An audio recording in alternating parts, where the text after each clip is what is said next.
बिस्मिल्लाहिर्रहमानिर्रहीम। अस्सलाम वालेकुम दोस्तों, आज मैं आपकी खिदमत में हाजिर हूँ फॉरेक्स मार्केट में गोल्ड के इंट्राडे और शॉर्ट टर्म एनालिसिस के साथ। दोस्तों, प्रीवियस डे पहला दिन था साल का, तो मार्केट ओपन हुई। मार्केट में खासी वोलेटिलिटी देखने में आई, लेकिन इसके साथ साथ मार्केट कोई भी लेवल ब्रेक करने में नाकाम रही। देखें, पीछे नीचे अगर देखा जाए तो 55 वाला लेवल ये ब्रेक नहीं कर पाई। इसने वीक लगाई और वीक लगाने के बाद मार्केट दोबारा ऊपर चली गई। ऊपर जाने के बाद ये दोबारा थोड़ी नीचे आई, लेकिन यहाँ 200 मूविंग एवरेज की सपोर्ट लेते हुए मार्केट अब इस वक्त 2065 के ऊपर मूव कर रही है। आज मार्केट ने ओपनिंग तकरीबन 58-59 के करीब करीब दी और इस वक्त तकरीबन $5-6 ये ऊपर यानी 2065 के ऊपर मूव कर रही है। दोस्तों, आपको भी अच्छी तरह इल्म है ऊपरी लेवल कौन से हैं और निचले लेवल कौन से हैं।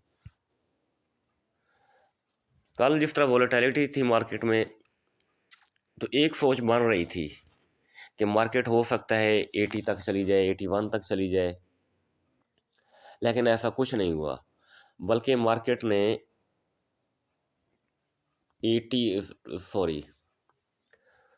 2078 से नीचे आना शुरू कर दिया और ये खासी नीचे आती रही, लेकिन नीचे आते हुए इसने फिर निचला लेवल भी ब्रेक नहीं किया।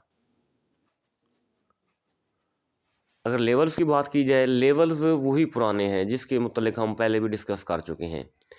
81 के ऊपर 81, 83, 84, 86 ये रेंज जो है, ये लेवल हैं ऊपर वाले, बाइंग लेवल, बाइंग एरिया। तो अगर इसको ब्रेक करती है, ब्रेक करने का मतलब वही है, मैं पहले भी बता चुका हूँ कि बड़े टाइम फ्रेम की कैंडल ऊपर देनी चाहिए, लेकिन मार्केट ऐसा नहीं कर पा रही, बल्कि वीक छोड़ के नीचे आ जाती है।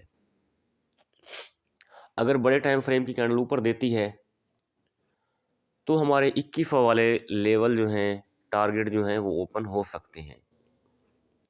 और इसी तरह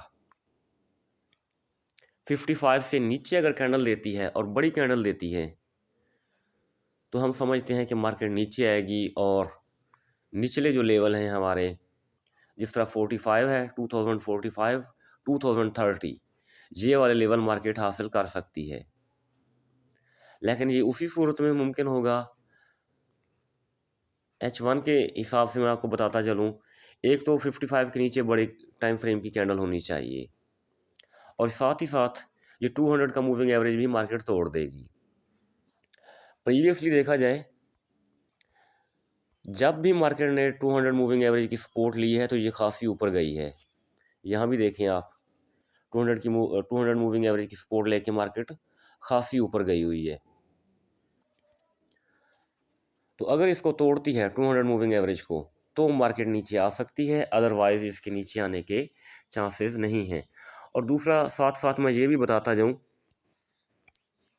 कि 2 दिन पहले एक अर्थक्वेक आया था जापान में, तो उसका इम्पैक्ट भी है मार्केट के ऊपर कि मार्केट ने अपने आप को बुलिश रखा हुआ है।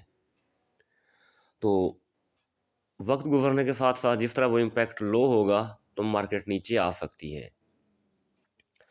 बहरहाल, आज या कल, एक हफ्ते बाद या 2 हफ्ते बाद, बहर सूरत इसको नीचे तो आना पड़ेगा।